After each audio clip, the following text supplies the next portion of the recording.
like your teenager is a whole new person that you just don't understand.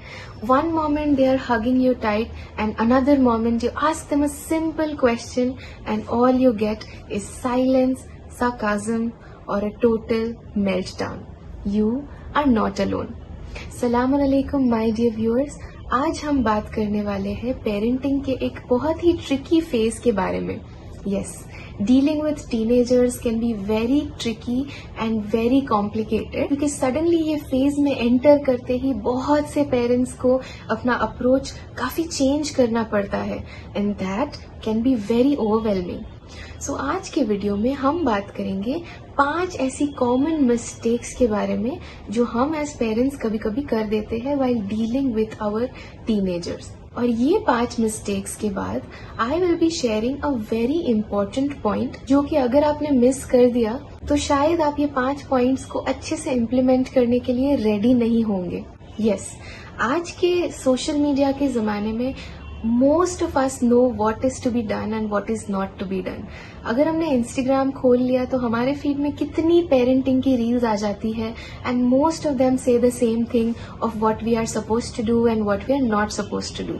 However, वो information होने के बावजूद भी why is it that us as parents sometimes are not able to implement the things we know. वो information देखने के बाद तो I think most of us decide कि हम हमारे बच्चों के साथ बहुत ही कामली बात करेंगे, we will be the best of friends with them.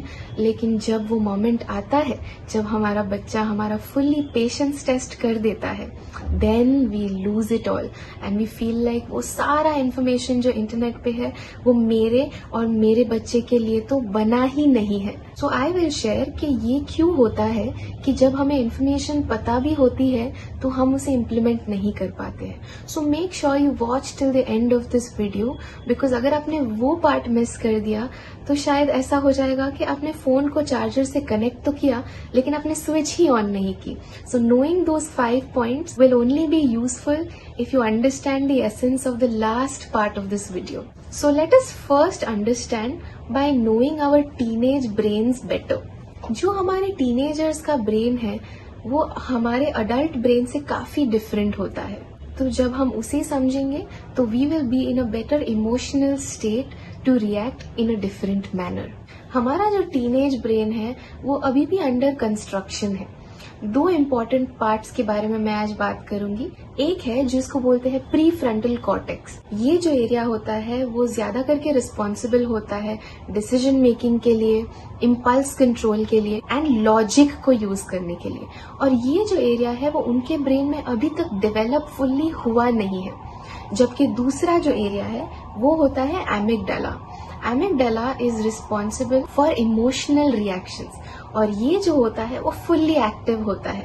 which is why if you see your teenager overreacting regularly, struggling with controlling their emotions like anger or making choices and decisions impulsively, that is action पहले लेना और सोचना बाद में, ये सब चीजें बहुत ही नॉर्मल है ये एज ग्रुप में. और ये बिहेवियर रिबेलियन की वजह से नहीं बल्कि डेवलपमेंट की वजह से हो रहे हैं because they are still under the process of fully being developed. सोचो कि अगर हम कोई घर में रेनोवेशन का काम कर रहे हैं और हमें बहुत इनकन्वीनियंस होती है, केओस होता है और काफी अनसेटल्ड सा लगता है, but all that is completely understandable and we tell ourselves कि we have to wait for a few days until the work is completely over.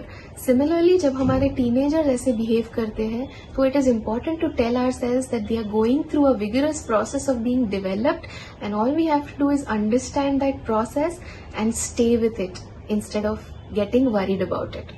However, that doesn't mean कि just because उनका brain develop हो रहा है and we need to support them, we will encourage bad behavior and unacceptable actions. Yes, we are there to protect them, हमें उनको guide करना ही है, but not from a space of us feeling emotional and personal about their actions, rather understanding what they are going through and then responding instead of reacting. जब भी उनका behavior acceptable नहीं हो तो first pause and ask yourself, what is it that they need from me right now as a parent, as an adult, as a guide, as a support system. कभी कभी कुछ ना करके भी हम बहुत कुछ कर सकते हैं just by being there and giving them a listening ear. Showing them the trust and building a safe space can sometimes be the most impactful. Let us now understand the 5 mistakes that we might be making in our journey of dealing with our teenagers. Mistake number 1, responding to a behavior instead of there emotion. अगर बच्चे ने rudely बात कर ली या कोई situation में over react कर दिया तो हमारा फोकस कभी कभी वो बिहेवियर के ऊपर हो जाता है and we start reacting and saying things like oh how could you do that, this is not the right way to talk to me etcetera. और वो मोमेंट में हम एक बहुत ही इम्पॉर्टेंट अपॉर्चुनिटी को मिस कर देते हैं. ये मोमेंट जो है वो हमारे लिए अपॉर्चुनिटी है उनकी दुनिया में जाना, एंटर करना. That is the gate for us to get inside and know कि वो लोग ने उन्होंने ये बिहेवियर क्यों किया है. Most of the times they are going through something emotional and this is the time to connect with them, not to shame them and react on their over reaction. तो हमें वो बिहेवियर को तो correct करना ही है, but हमारे reaction से वो बिहेवियर करेक्ट होने के बदले और बढ़ सकता है. So instead pause and understand कि what do you think they are going through right now and state it. For example, अगर आपके बच्चे ने कुछ रूडली बात किया है या ओवर रिएक्ट किया है तो वो मोमेंट में उसे बोलिए कि I see that you are frustrated, something seems to be bothering you a lot. And after saying that, just give them the time to process what they have done. उनके पास भी उतना understanding usually होता है कि ये behavior जो था वो गलत था, but my parent is still worried about how I am feeling more than only correcting me. और ऐसे करने से धीरे धीरे आपका जो connect है वो उनके साथ better होता जाएगा. Remember, behavior is one of the most important languages to understand what is not being said by them directly. Mistake number 2, expecting emotional maturity without modeling it. हम सबको चाहिए कि हमारे बच्चे अच्छे से बिहेव करे, इमोशंस को कंट्रोल करना सीखे, सबसे प्यार से बात करे, बट कभी अगर उन्होंने कुछ गलत कर दिया तो क्या हम उनसे प्यार से पेश आते हैं कि हम भी उनसे गुस्सा करके बात करने लगते हैं, या फिर उनके गुस्से पे भी अगर हम गुस्से से ही बात कर रहे हैं. So we are showing them कि अगर कोई गुस्सा कर रहा है तो सामने गुस्सा करना is okay. So next time when you are trying to say something in anger, they will also answer you back in the same tone, because वही चीज उन्होंने हमसे ही सीखी है. जस्ट बिकॉज हम बड़े हैं and we are adults does not give us a free pass to behave the way we want. उनका तो ब्रेन अभी तक फुल्ली डेवलप्ड हुआ भी नहीं है. हमारा तो होने के बावजूद भी हमारे लिए कितना मुश्किल होता है to control our anger and patience while dealing with them. So they are just children still navigating through life. अगर वो मोमेंट में बहुत ही डिफिकल्ट हो रहा है आपके लिए तो just take a break, take your own space and come back to that topic later. Do not respond in the heat of the moment. Remember, they might not be listening to you as teenagers, but they are always watching and learning how to respond to difficult situations. Mistake number 3, lecturing instead of listening. I know as parents it's very tempting to point out the wrong and just say how to do it right. But teenagers are at that age where they know how to fix things. So it is not that हम अगर उनको नहीं बता रहे तो उनको पता नहीं है. उनको पता सब है, but maybe they're finding it difficult emotionally to navigate things and understand and make sense out of difficult situations. वो टाइम पे अगर उनको एक listening ear मिलता है, थोड़ा सा validation मिलता है, they will be in a better emotional state to fix everything they've messed up. अगर वो कोई difficult phase से जा रहे हैं तो instead of telling them कि ये क्यों किया, ऐसे नहीं करते तो ये होता ही नहीं है, इसकी नौबत ही नहीं आती, I always tell you to do this in a different way but you never listen. Instead of doing that, उससे हम हमारे ही दरवाजे हमारे बच्चों के साथ बंद कर देते हैं. But to open the gates of closeness and connection, ask them, be curious, understand क्या हुआ, what happened, and if you just give them that listening ear, they will admit कि हाँ, I think I messed up, I shouldn't have done this, and just take it as that. हम सब mistakes करते ही हैं, so why are they not allowed to make mistakes? They are still growing up. And sometimes when you know that your guidance will be important here also, अगर आपने वो listening ear दिया, they will be in a much better position to be open about what you are saying. Mistake number 4, confusing control with connection. बहुत सारी बार हमें लगता है कि बच्चे अब हमारी सुन नहीं रहे हैं, हम जो बोल रहे हैं उसका ऑपोजिट कर रहे हैं, हमारा तो बिल्कुल कंट्रोल रहा ही नहीं है हमारे बच्चों पे। So there is no connection, we have lost our children, हमारा बॉन्ड पूरी तरीके से मेस्ड अप हो गया है। बट हियर्स द थिंग, किसी को भी कंट्रोल करने से कभी भी उनसे कनेक्शन बढ़ता नहीं है, बट कम ही होता है।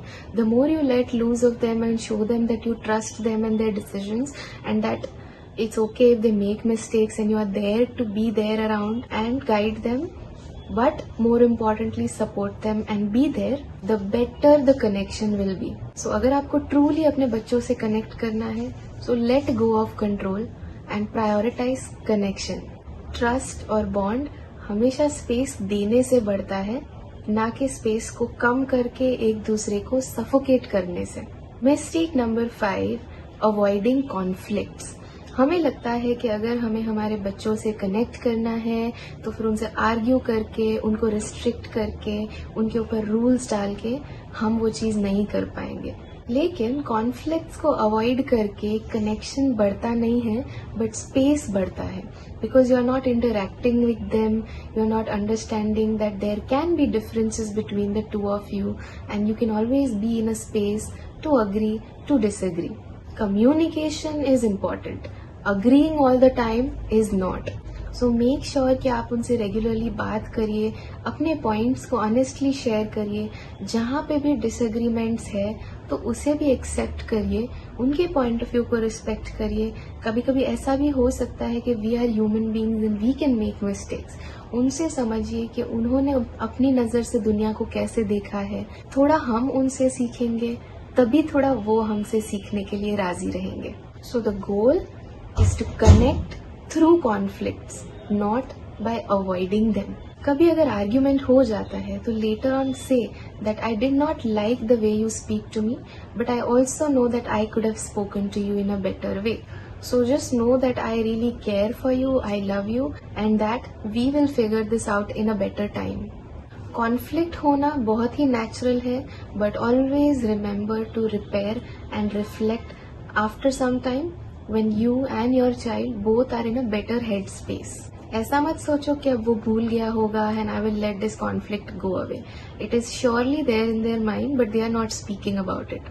सो बात करिए, रिपेयर करिए, and that's how the bond becomes stronger. तो ये थी वो 5 मिस्टेक्स जो बहुत ही कॉमनली हम एज पेरेंट्स कर लेते हैं. And now comes the important point that I was going to share at the end of this video.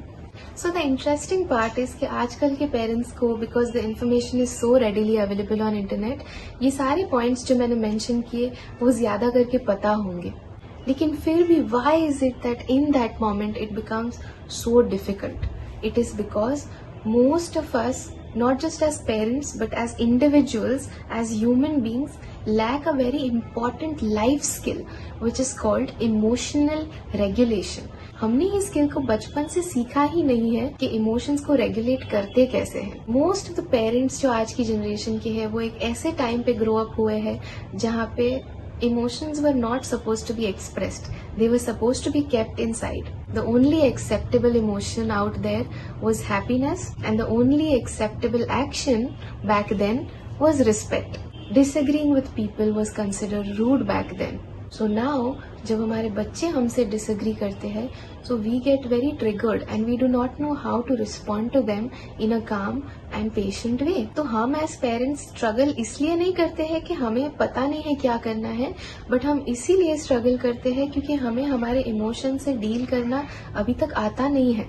So before dealing with our children, learn to deal with yourself. Take some time for self-care, self-awareness, understanding what you are going through, and if something is really bothering you, अगर कोई चीज़ है जो सच में बहुत ज़्यादा आपको परेशान कर रही है, कोई एक बिहेवियर है जो आप टॉलरेट कर ही नहीं सकते हैं, तो before dealing with them with your children, pause and look back in your childhood. Ask your self कि क्या ऐसा मेरे लाइफ में कभी कुछ हुआ है जिसकी वजह से ये एक बिहेवियर है जो मेरे लिए टॉलरेट करना बहुत ज़्यादा मुश्किल है. अगर बहुत ही ज़्यादा कोई चीज़ आपको बॉदर कर रही है तो you can always connect with a counsellor to understand कि ये आपकी लाइफ की कोई पास्ट एक्सपीरियंस से शायद बिलोंग करता होगा, और उसे हील करना और उसे रिजॉल्व करना बहुत ही ज़्यादा क्रिटिकल हो जाता है before we deal with other people. It could be a difficult phase growing up with your parents, in the school, with your friends.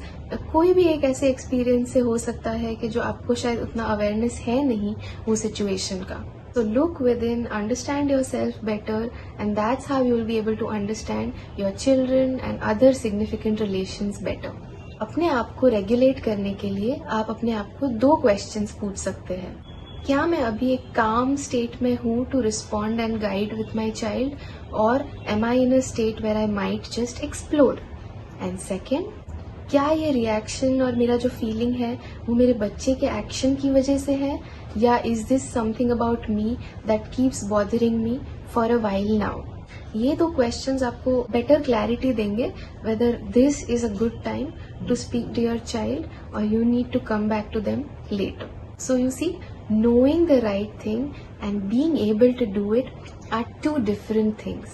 So be kind to yourself first, because parenting a teen is not just about guiding them and being perfect with them, but being present and, more importantly, healing yourself first. Thank you so much for watching this video, and please share this with other parents who might benefit from it.